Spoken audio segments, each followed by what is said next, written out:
Monday, October 23rd, and this is Geeknights. Tonight, and possibly for the next several days, I'm going to have to apologize for the audio quality, as during our wonderful interview with Luke Crane, the creator of Burning Wheel, at UberCon, we lost the power cable to our compressor. As such, we are compressorless until we can find a replacement part. Thus tonight, we talk a bit about how it's difficult to get replacement parts to many pieces of consumer electronics these days. Let's do this. So, once again, we're back here with Geeknights, and once again, we are back from a weekend out of town.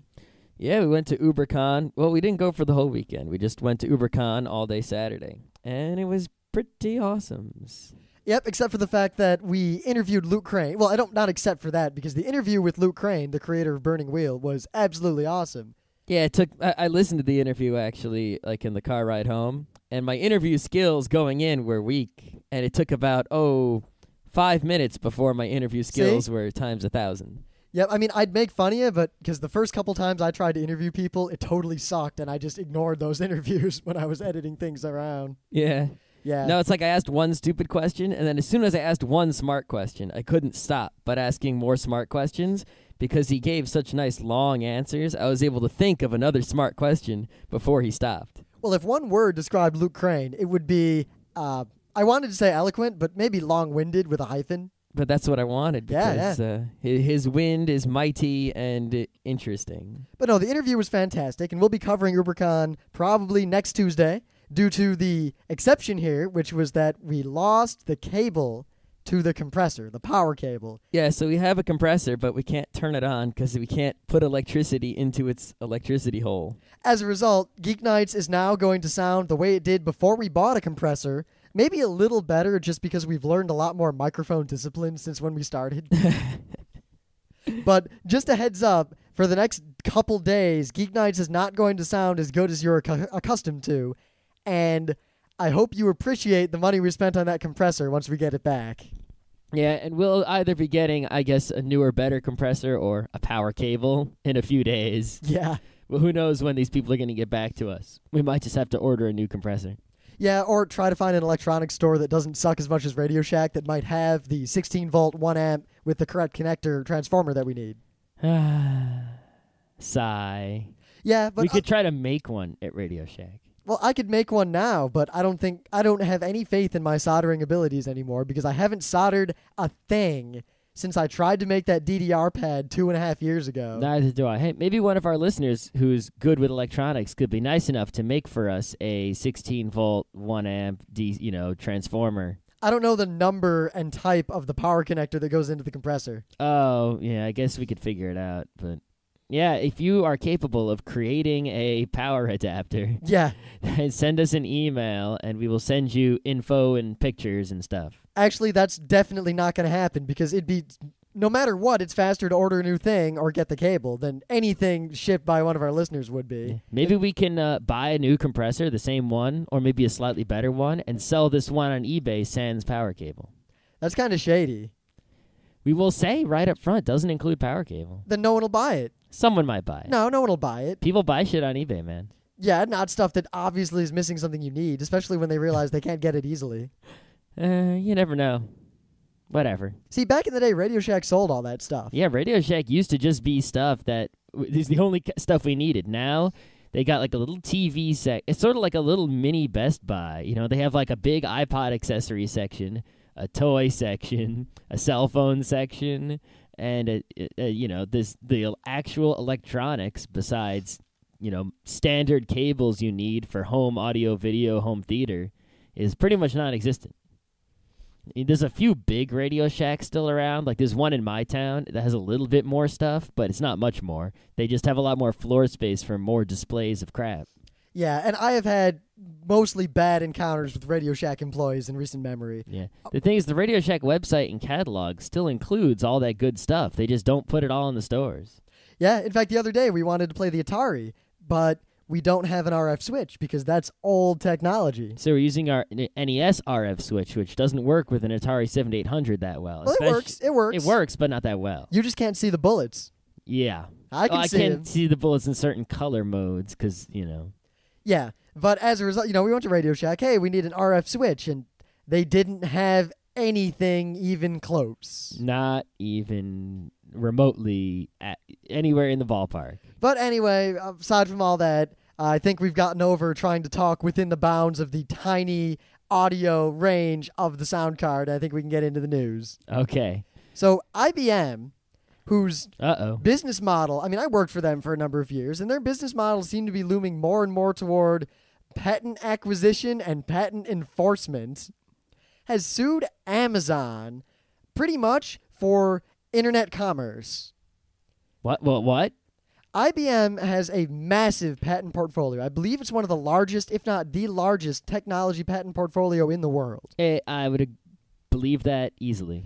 Well, also, when I worked there, we were under a lot of pressure to get patents. I don't know what came of it, but at least one thing I worked on at IBM was up to try to be patented because they emailed me asking me for a bunch of information on it once.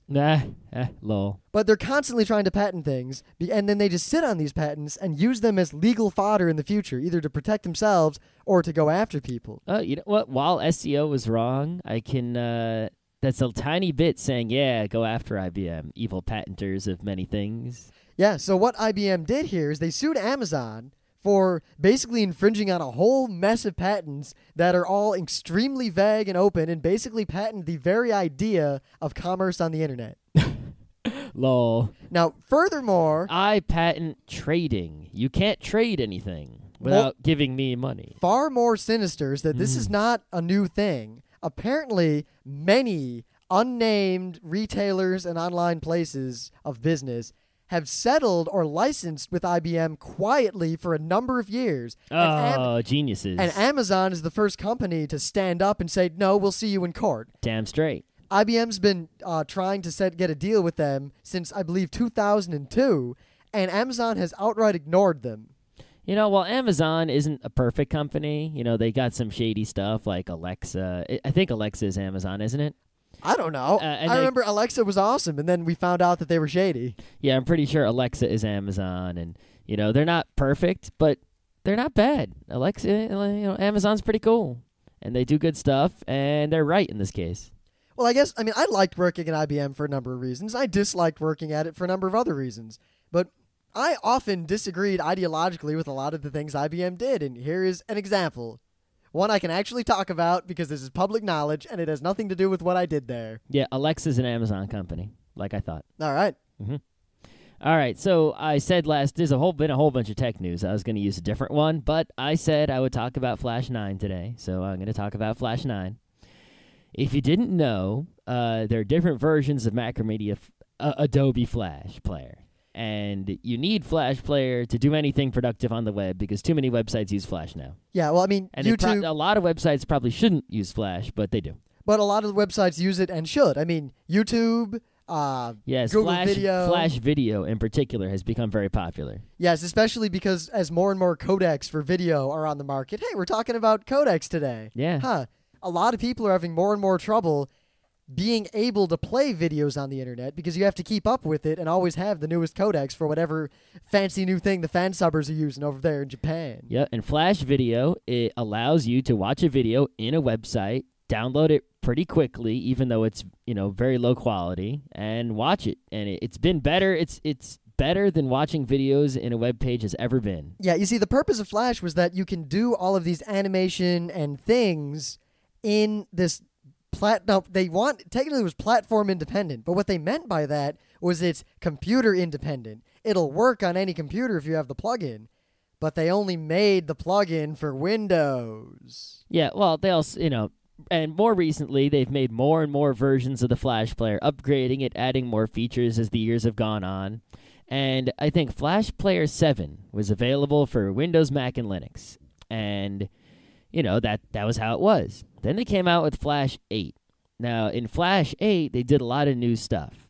Some people who made websites, like YouTube, who were using Flash, were smart, and when they made their Flash, they made sure that their Flash was compatible with old versions of, the Flash plugin. So if someone had Flash 7 instead of Flash 8, and they went to YouTube, it would still work, and they wouldn't get all these, you must upgrade. But there were a whole lot of websites, particularly websites with Flash games, that would not work with Flash, 7. You needed Flash 8 for them to work. It would not work. You couldn't play a game with Flash on Linux. You needed Windows. And even aside from that, the Flash 7 for Linux sucked the balls of a llama. Yes, it was terrible. Unless you were using OSS, the old audio, the way audio worked in Linux. Yeah, I don't want to explain it now. Open source sound. Yes, if you were using the old and busted method of sound in Linux, then it would work. But if you're using the new, correct, better way of sound in Linux, Flash wouldn't have your sound work properly. You had to do some special stuff to get it to play the audio. Yeah, but even with the old way, I mean, it didn't behave correctly, even for that. Yeah, you had a hard time getting video and audio to synchronize. And there were other versions. There's an open source Flash. Some guys tried to recreate Flash, it just separately from Macromedia Adobe, and they did an okay job, but it's not even close to Flash 7, and Flash 7 for Linux is terrible. So they hired one dude. Well, it's one dude, but he has a lot of help. And he works at Adobe Macromedia, and his job is to make the Linux Flash. In fact, we saw way back when the job posting for this came out, and all the Linux people were, ooh, they're finally going to fix it. Yep, and there was this guy blogged the whole thing. You can go read the guy's blog. He keeps updating it even today, and you can see the whole development of Flash for Linux. Recently, as in last week, 2 weeks ago, pretty recently, Flash 9 beta, not the final version, but the beta, came out for Windows, Mac, and Linux, all three systems. And let me tell you, it is now the awesome. I mean, there are a lot of people having problems, like my parents had real problems on Linux. Like, they'd go to websites, they want to do stuff, it wouldn't work. They couldn't go to a website and do what it said there because it would just say, you don't have Flash 8, tough shit. Well, now they have Flash 9, and it is awesome. The sound works, it's very fast, all the functions work when you try to play a game. The only complaints I've seen were from people who don't understand Linux and didn't install it right. Yeah, I mean, all you have to do is take one file and put it in a folder, and then this will just work, in Firefox at least. I haven't tried it with any other browsers. I probably should. Some people have had trouble because if there is no 64-bit version. That is true. There is no 64-bit So if you were running a 64-bit computer, you have to have a 32-bit compiled version of Firefox, or it won't work. That is true. A lot of people are mad because they don't want to run 32-bit Firefox on their awesome 64-bit machine, even though for Firefox, the performance gains are probably minimal, if not negligible. Yeah, the one thing I do have to say, if someone's talking about open source, and a lot of people say, what do I care if I can get the source? I don't know how to mess with the code. Well, that's true, but if source code is available for a program, if it's an open source program, it is possible to build that source code for any platform, for any chip ever. And that is, to me, that is really the most important thing about open source software is that if the program's open source, it doesn't matter what computer you have, you can get that program to work on that computer if the computer is powerful enough. And Flash, while now it works for Linux, which is good, a lot of open source zealots aren't going to use it. Well, good for them. But it is annoying that, we don't have the source, so we can't compile it for 64-bit. We can't compile it for Amiga. It's pretty much Windows, Mac, and Linux 32-bit, and that's it. They decide what platforms Flash 9 will work on, and we don't. And it's not really that they're being evil in this case. It's that they really don't know. I mean, they couldn't make a working Linux plugin for the longest time. They finally admitted they didn't know and tried to hire someone who knew about Linux to do it for them. Yeah, I'm sure this guy knows that it's not working in 64-bit, and I'm sure he's thinking about it. I think he's probably just, his blog probably has the answer. I'm not talking about the guy. I'm talking about the company. Oh, yeah. But I mean, the company I work for now, they don't know anything about Linux or open source at all. Wow. I mean, I suggest, just use an SSH tunnel for something, and I get blank looks. Yeah.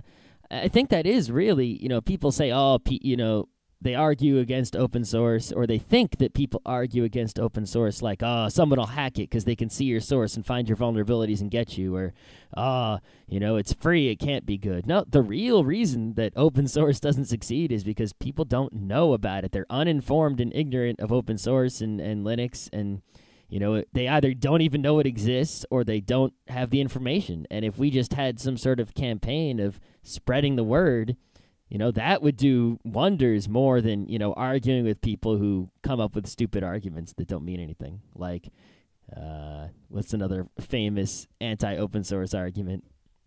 Oh, it won't work with anyone else's computers. Well, we can't do business. Yeah. Well, that was a valid argument back in the days of Red Hat 5. Yeah, now it's not.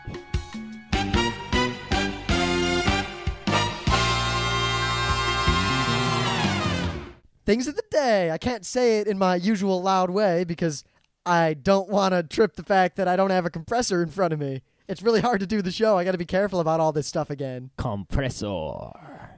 Yeah. Of course, I mean, I thought, oh, what if it doesn't sound that bad because we've gotten better and people will, oh, they didn't really need to spend money on that compressor, but we just listened to it and yeah. Yeah, we need the compressor. It makes things a lot nicer and easier, and Rim won't yell at me because he's an ass. Yeah, I yell at Scott all the time about his microphone discipline. Whatever.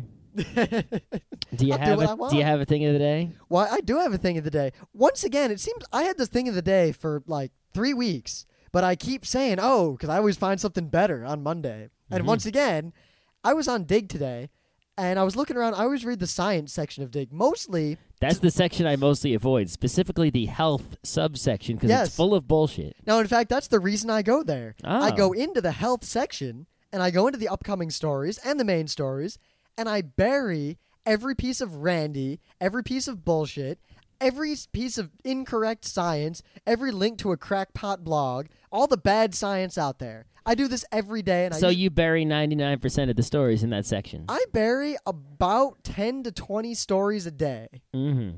I also go into those stories and mod or dig everyone down who doesn't know what they're Wow, talking you about. really don't have any time. Like, I don't do anything at work, but I read a comic book today at Oh, work. it doesn't take me long to dig people down. When I go into a dig thread, I play a Mr. Period in this case. I will just go through and dig anyone down who doesn't have proper grammar at a glance, no matter what they had to say. Good move. Good move. Yep. And then anyone who's talking randy, it's usually easy to tell because they say certain kinds of words.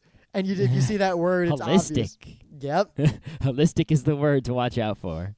So anyway, today there was a particular preponderance, I like my little alliteration, of randy. And it was all kind of similar randy. And then I noticed that all these randy stories I was digging down and burying were from the same website. And then I noticed they had also all been submitted by the same person. Wait. So maybe if we submit every single episode of Geeknights to Dig, over time, a bunch of them might get dug up crazily if we just keep doing it all day long. Like if we take a day off work and just submit every episode of Geeknights to Dig one after the other. It's worth a shot. Yeah, Except it worked for some person with a bunch of bullshit crackpot stuff. It'll work for us, right? Yeah, because, some of these have gotten 200 or 300 digs, which is really sad. Some of them got to the front page. They popped up in my Google Reader, which I wanted to talk about, but I'm not going to. So my thing of the day is very simply, if you're on Dig, I highly recommend that you ignore anything ever posted by a user named Rhiannon1214. In fact, can you make someone your enemy on Dig? No, but you can block them so you never see anything they do. Oh, I'm totally doing that. See, I won't do that because then I won't see them to bury them. Oh, but you can book. Oh, maybe. No, that's no good. You don't want to mark them as a friend. No. What if you block them, right? And then you bookmark their page and bury them. Now, anything something else I'd like to note about this.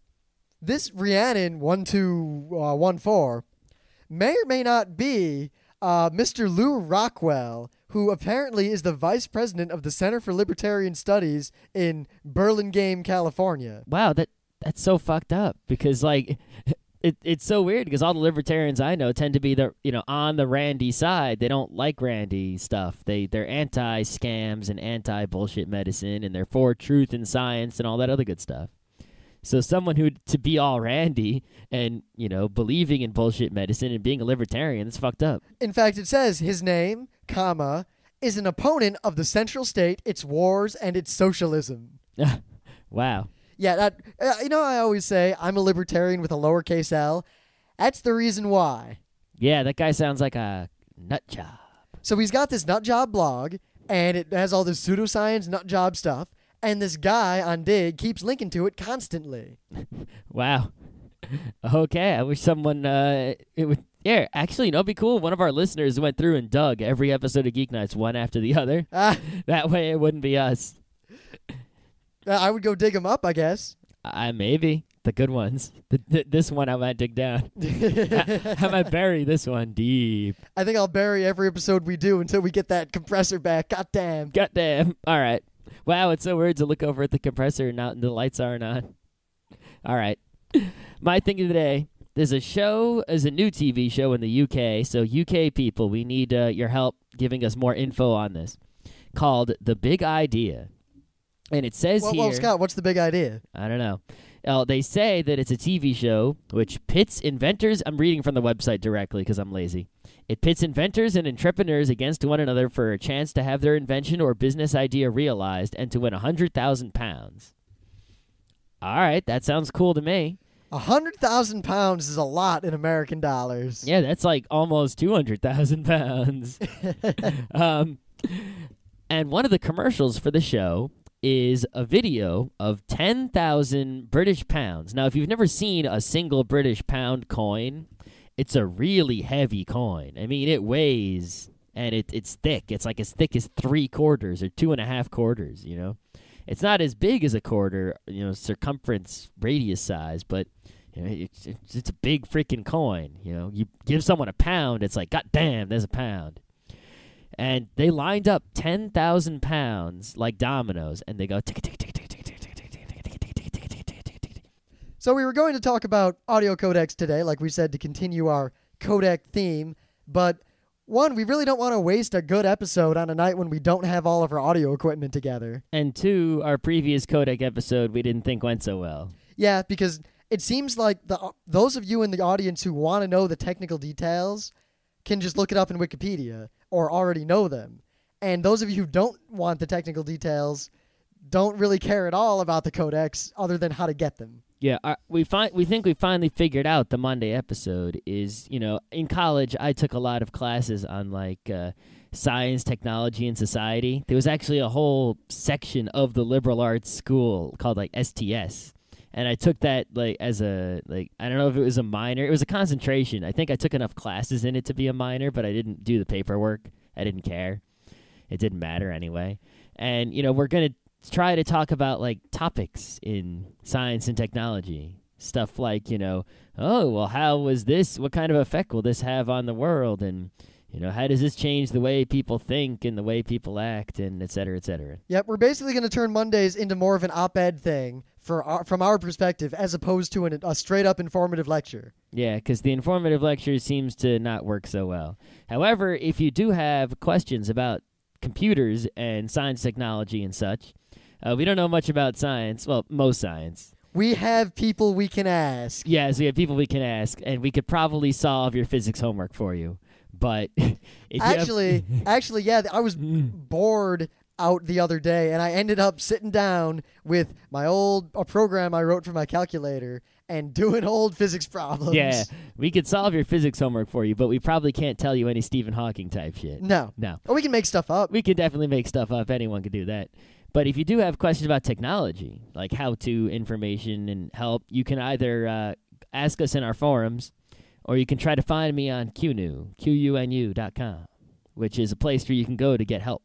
Or why don't they just ask us in the forums? That too. But you can get me like on IM through QNU if you need help right now. Or you can just track down his AIM name and get him directly. No, don't do that, because I really don't like it when people IM me who I don't know. But it's trivial to find your AIM name. It is, but I will most likely be rude to you and try to stop unless you're really cool. Like if you start saying really cool stuff, then I'll start talking to you because it'll be worth my time. But most people who IM me that are strangers, my immediate reaction is, why is a stranger messaging me? Go away. Wait a minute. So you don't like it when strangers talk to you, yet you're all about this sense of community. Well, the thing is, most strangers IMing me tend to... the track record of strangers IMing me has not been good. You know what? Most of them. Not all of them. Many Scott, times I'll note that the track record of strangers talking to us in the real world isn't much better. I know. So, the situation is the same. But in the real world, I can sum it up right away. It doesn't take long. And on IM, it's like wasting my time to figure out if it's worth it to talk to you. You see what I'm saying? Anyway. I could argue with that, but I won't. I'll wait till we get a compressor, because we'd probably get loud. Yeah. Anyway. So the problem we had with the compressor gave us a topic for the show tonight, because we noticed that I mean, all my old equipment, I have a lot of old various bits of electronic hardware around, and in the hardware manual of anything I bought in the 90s or the 80s, it has a little thing where you can call them and order any replacement parts for anything. I mean, the Nintendo, you could just order an extra power adapter or an extra RF cable. All my old electronic stuff, like my electronics kits, you could order extra resistors or the power cable or the faceplate or anything like that.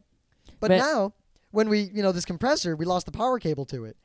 There's no way in the instructions or the website, at least obvious way, to order this part. We've asked them, but there's no actual obvious way to do it. And stores like Radio Shack don't carry things like that anymore. Yeah, back in the day, Radio Shack used to be, if you were just a normal person, you couldn't go to Radio Shack. What were you going to get there? It was all... a Tandy computer. Yeah, it was... lol. Or a Radio Shack Coco 2. No, it was a place for electronics hobbyists, people who wanted to make electronics, fix electronics, fiddle with electronics. That was the majority of the store. It was soldering irons, wires, chips, resistors, all that kind of stuff just laid out there. Nowadays, what's in that store? Drek.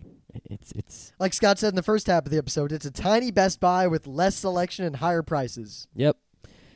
So, it is another example of stuff getting dumb. When I was a kid, I got a stereo, I think when I was 10, and this had like a turntable, 2 tape decks, a radio, like a whole equalizer thing. It was on this big wheeling stand, and 2 big speakers that were as tall as it was, big freaking thing. And in the instruction book was a whole schematic of the entire stereo.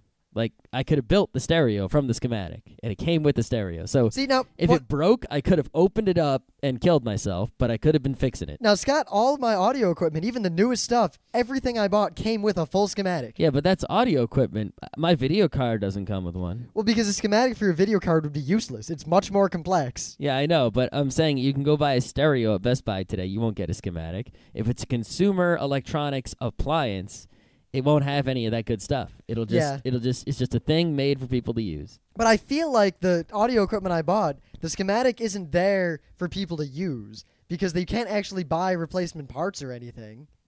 It's like I looked at it and I could think of a few people who would care about the schematic, but their market segment, the people who buy Behringer and Samson audio equipment, are not going to be looking at the schematic very much. I don't think they will, no. Maybe it's just to be cool, or I don't know why they put it there. I mean, I know why a lot of high-end audio stuff has that. I mean, you really want to know the path and figure out where noise is going to come from and all that. Maybe they just put it there to look like high-end audio equipment, because there's probably some high-end guy who will look at it and say, I'm not buying that, but then he sees the schematic on it. He's like, that's the sign of a good one. But if he's actually a high-end guy, he'll look at the schematic and go, oh. He might be, but there are those stupid people who think they're high-end, the audiophile types. Well, you know might what? trick a few of them into buying your product. That's probably why everything I've bought has blue LEDs. Oh, it could be. Blue LEDs are very clever. Yeah, it's just frustrating that we lost a simple, dumb piece of equipment. A power cable. But because it was a specific power cable and there is no store within driving distance of us that sells generic power cables, we're stuck. Yeah. There is nothing we could do to have a compressor tonight. It's like there is this demand, and it's a pretty high demand for, a real electronics store like they had back in the day. Well, is there really a demand? Who cares? But the demand isn't centralized enough in any one place for a physical store. But to order on the internet, it takes so long to get the product. I mean, on the internet, it's easy to get this kind of stuff, I mean, this particular one... Not really. one, I looked and our particular one, I mean, we could probably find a generic one on some other shady website pretty easily. But this, from the same company, it depends on the company. But, the Radio Shack website does have all the stuff that they used to have in stores all the time, and so does the catalog. They haven't taken anything out of it. You can still get, the pillow speaker.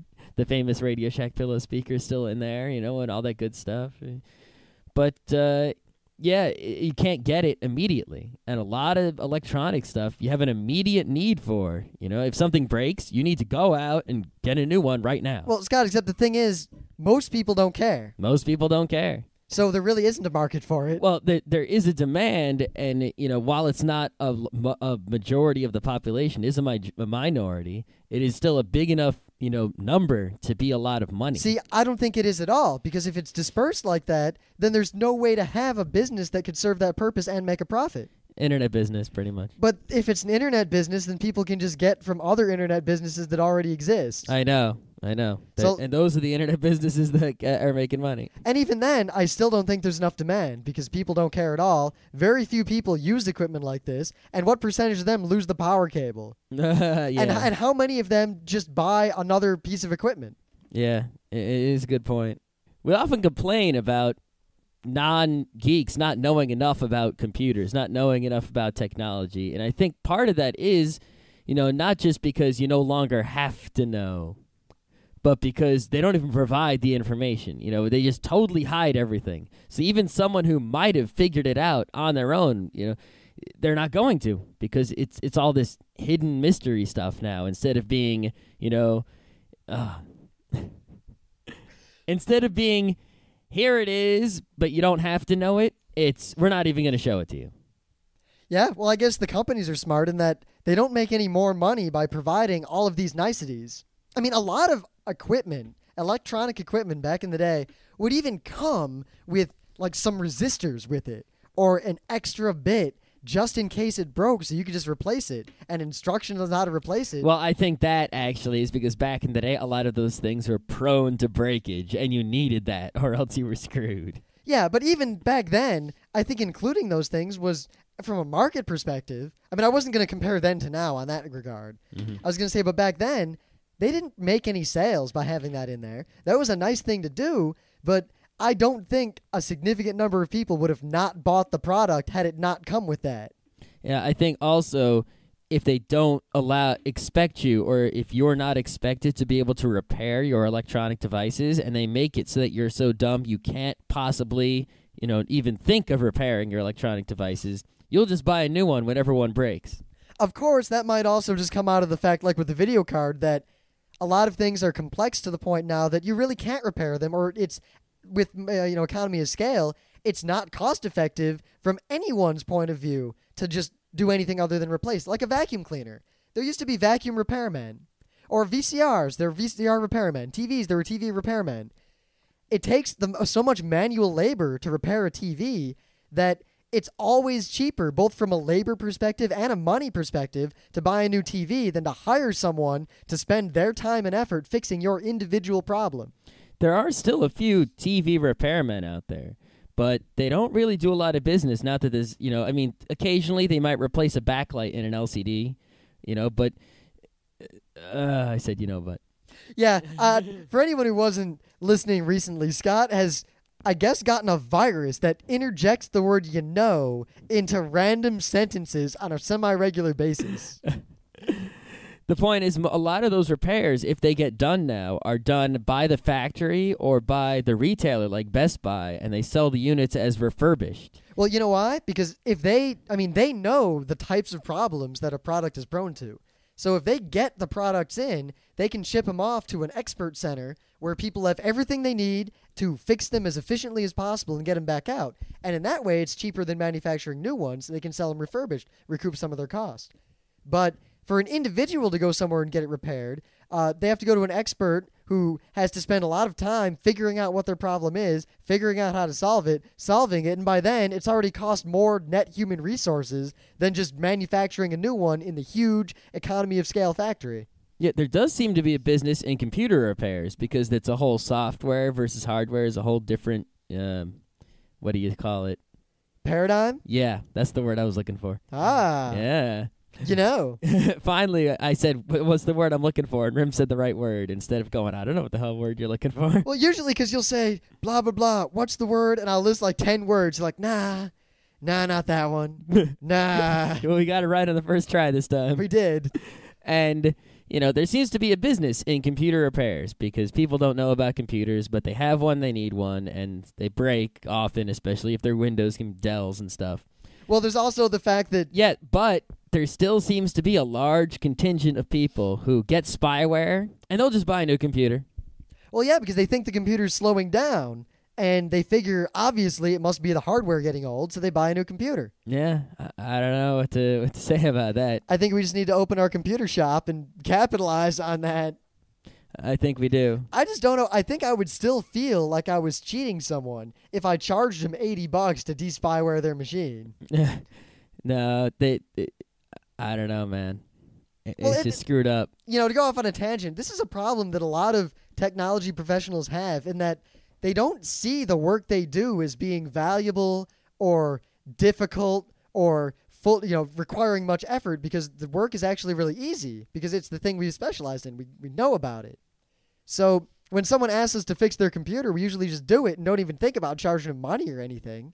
So a lot of people now have this expectation that technological or computer support is free and they can just ask their geek friend, and then as a result, they don't actually learn anything on their own, and at the same time, we don't get paid. Yeah, and it just makes things worse in sort of a spiral if they keep asking for more help and we keep spending more time and it gets more and more annoying, and and they never learn anything. No one ever figures out how their computer work. Yep. And it's really seems like the consumer electronics industry wants to make everyone dumb so they can take more money away from them, instead of, if people were smart, it would be really hard for them to make money, especially look at cell phones. If people knew about technology, cell phone companies couldn't make any money because no one would pay for a ringtone. No one would pay to download a video. Everyone would plug their cell phones into their computers with USB or Bluetooth and do everything from there for free with their home internet connection. They customize the hell out of their phone. I think that's very much a post hoc, Proctor hoc thing, in that the cell phone companies know, and they restrict the technology specifically to prevent that. And even if a lot of people are finding out that cell phones in the rest of the world are much better than U.S. cell phones, and there's nothing they can do about it. It's not like they can go to the competition. Well, no, but there are it seems, if you go to forums, like I was looking at the forums for the Motorola Q, which is Motorola's new smartphone. I don't know, I might get it. I'm not sure yet. I got to actually play with one. All the smart people who know what they're doing have unlocked these things, and they do all the shit that other countries but do. A lot of phones just can't be unlocked. Well, those are shit phones that, the smartphones are the phones that are actually capable of doing interesting things. The normal everyday phones aren't really capable. My old phone, that old-ass phone, remember that thing? Yep. That thing had GPS stuff, and I could have done a lot of stuff with that, but they specifically prevented in the firmware any of the GPS data from ever leaving out of a data port. Yeah. There's some things a phone can do and some things a phone can't, But I think in terms of other industries, I doubt many of them actively think, let's keep the customers dumb and milk them for money. I'll bet it's just they think it's not worth it to provide a level of support, or we don't have to care about it, or, they're buying more computers, whatever. All right. But what was the thinking back in the day? Who was the guy who said, when they were putting together the instruction manual for my 2 tape decks and a, turntable, and a turntable stereo, that they should put the circuitry diagram in there? You know what I'll bet it was? The engineer who designed it said, these are the things that are commonly going to fail. Let's include them and some instructions. And now there's a middle manager who says, why would I include that? That just costs more money. I think the engineers used to be closer to the final product, which wasn't always a good thing because it often ended with somewhat obscure ergonomics or somewhat obscure interfaces, non-intuitive methods of using things, instructions that were written not for the consumer but for another engineer. I think it also goes back to the whole open source, closed source thing. Is back in the day, originally, computers were all open source. There was no such thing as closed source. Everyone knew the source code because you wrote an assembly and that you looked at it and there it was. And then they had, the computer clubs that people like Steve Jobs and Woz and Bill Gates and all the things they did. That was all open source. Everyone was showing off what they did and, all the circuitry. You'd go to Radio Shack, you'd buy a computer. Everything was obvious. You just bought the same chips that were in that computer, put together your own computer. Everyone knew how everything worked. All the documentation was, gettable in some way, even if it was hard to get. Everyone was sharing. And then they closed up the source, and they also closed up the hardware documentation and all that other stuff all at the same time. Well, I know the 486 that I got, my first computer, my first real computer at least, came with 2 instruction books. It came with an instruction book for all the software it came with, and it came with an instruction book for the hardware that went down to showing the voltages of the pinouts on the serial cables and the parallel ports, and the internal COM ports and the modem and all the PCI cards and where the firmware stuff and a diagram of the motherboard and what all the dip switches did. Yeah, I mean, some stuff still comes with a pretty good manual, but if you compare like the motherboard manual I got for my Pentium 3 450 to the one that I got for the newest computer, there is a tremendous difference in the amount of useful information there. I mean, the one that came with the Pentium 3 450 motherboard, it tells you what every single pin on the motherboard does, even the ones you're never going to use. And it tells you every single BIOS option and exactly what it does. Now, the new ones are just kind of like, yeah, choose this and this and this and this, and very vague descriptions of what things do. It doesn't tell you which pin exactly is which. It's just like, yeah, those pins over there are kind of for this, and those ones are kind of for that. You'll figure it out. Yeah, anyway, we just ranted for a bit since we kind of got thrown off topic by not having a compressor. I apologize again for the audio quality, which may be more or less apparent to you depending on whether or not you're listening in a car or whatever. Yeah, if you're listening in a car, this episode might be unlistenable. Yeah, luckily I think we'll mitigate this by possibly playing our Luke Crane interview tomorrow, and hopefully by Wednesday we'll have a power cable so we can use the compressor again. Who knows when we're going to have a power cable. We might have to put in like a special order for a new compressor. If anyone wants a compressor without a power cable, we will sell it to you.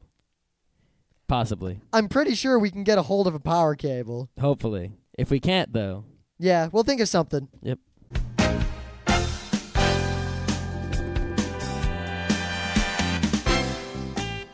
And that was Geeknights with Rim and Scott. Special thanks to DJ Pretzel for our opening theme. Be sure to visit our website at www.frontrowcrew.com. If you like our podcasts, you'll love our forums. Make sure you visit them. You can send your email feedback to geeknights@gmail.com. And if you want, you can leave us a voicemail at 206-333-1537.